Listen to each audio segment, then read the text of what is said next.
Hey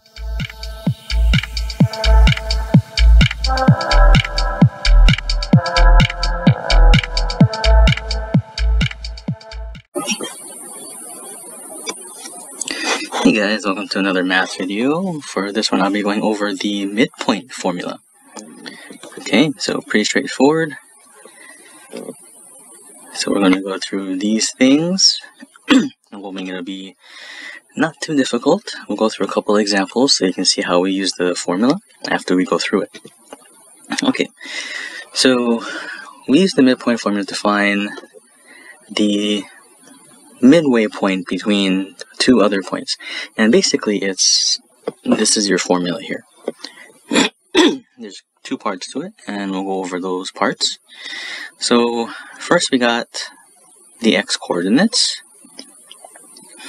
then we got the y coordinates, and one thing that a lot of people always miss is the comma, okay, because the midpoint is just like your two endpoints. It's an ordered pair. So you treat the x's as one thing, and you treat the y's as another thing. So basically you're just adding the two x's together, dividing by 2. Same thing with the y's, add them together, divide by 2. Okay. So let's take a look at using this formula. Okay, so we're going to find the midpoint of 5, 7 and negative 1, 3. So we'll start with the x's first. So we're going to add the two x coordinates, and then we'll divide that sum by 2. So it's important that you add them first before you divide, okay? Okay, so there's our two x coordinates, and it doesn't matter which order you use them in this case, because you're just combining them, you're just adding them together.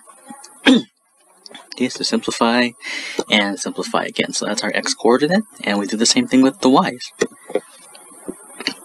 Okay, again, you want to add two y's before you divide. Okay, so we're going to have substitute in, add them together, and simplify. Okay, so that's our midpoint, 2, 5. Pretty simple, I hope. So the hard part is just making sure that you're grabbing the correct numbers. Remember, x's and then y's. Okay, do them in that order so it's less confusing. You don't have to move numbers around or anything.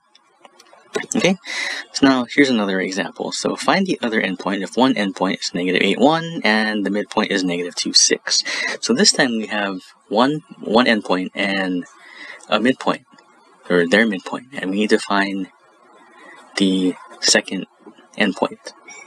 Okay, so what we'll do is we use the formula here. So this x sub m that you see is the x coordinate of the midpoint. Okay, so we'll just substitute our values in because we know one of the x's, not the other. Okay, so first thing we'll do is get rid of that fraction by multiplying both sides by 2, and then we can isolate the variable. I'm going to add 8 to both sides. Okay, so that's our x coordinate. So we'll do the same thing to find the y coordinate. Okay, so again, y sub m is the y coordinate of our midpoint, which we have, and we have one of the y's. So we'll substitute in. Okay, again, it doesn't matter which y you substitute into because, yeah, in the end it won't matter which one you substitute into. As long as you make sure the midpoint coordinate goes into the correct variable. Okay. Okay, so again, we'll get rid of the fraction, multiply both sides by 2, and then solve for the y coordinate. Okay, pretty simple. So that's our other endpoint. Okay guys, so that's pretty much it. We went through a couple of examples after taking a look at all the pieces of the midpoint formula. If you need to go look at the examples again, go ahead and rewind back to those. Otherwise, if you got questions, be sure to leave them down in the comments. I get back to the I answer pretty quickly if it's a question. Alright guys, well thanks for tuning in, and I will catch you next time.